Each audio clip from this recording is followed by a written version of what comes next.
สบายดีมื้อนี้เฮาสิออกเดินทางไปเมืองสังทองมาเบิ่งนำกันว่าเฮาสิออกไปเฮ็ดหยัง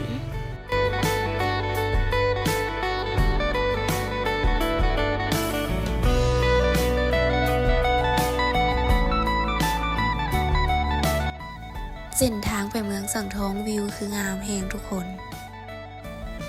สมชื่อว่าเป็นเมืองสังทองแดนวิลาซน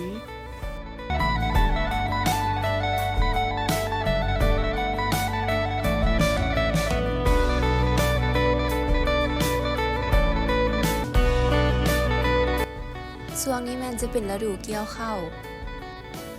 ทุกคนก็น่าจะฮู้แล้วนะว่าเฮาสิไปเฮ็ดหยัง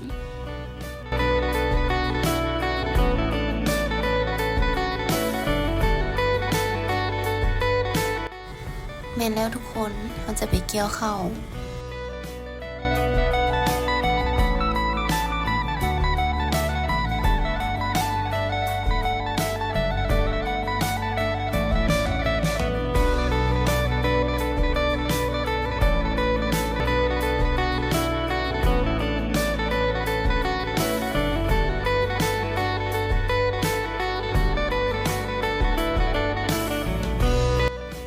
วิวคืองามแฮงทุกคนเห็นบนไหนงามๆนี่อดใจบ่ได้ต้องได้จับกล้องมาถ่าย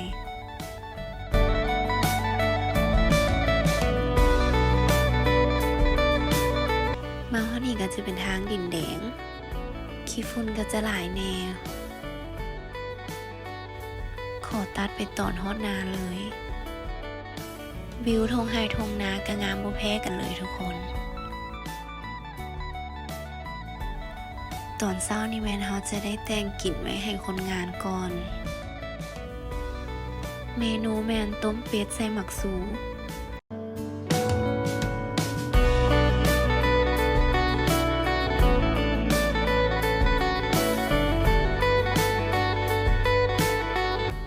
พอกินข้าวสวยแล้วแม่นเฮาจะได้ลงไปเกี่ยวน้ำเพิ่น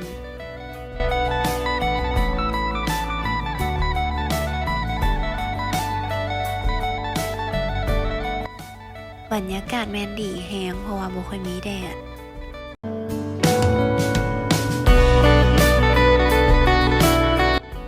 เกี่ยวหลายคนซอยกันคนละไม้ละมือ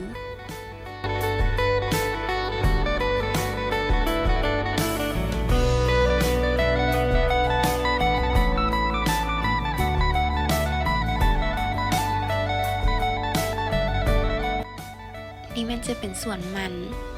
โอ้โหว่าของไผ่คือกัน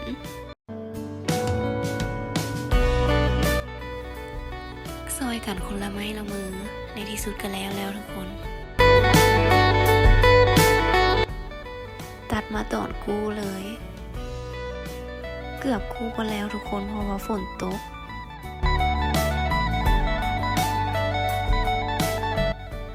พอดีกล่องเข้าแล้วแดดพัดออก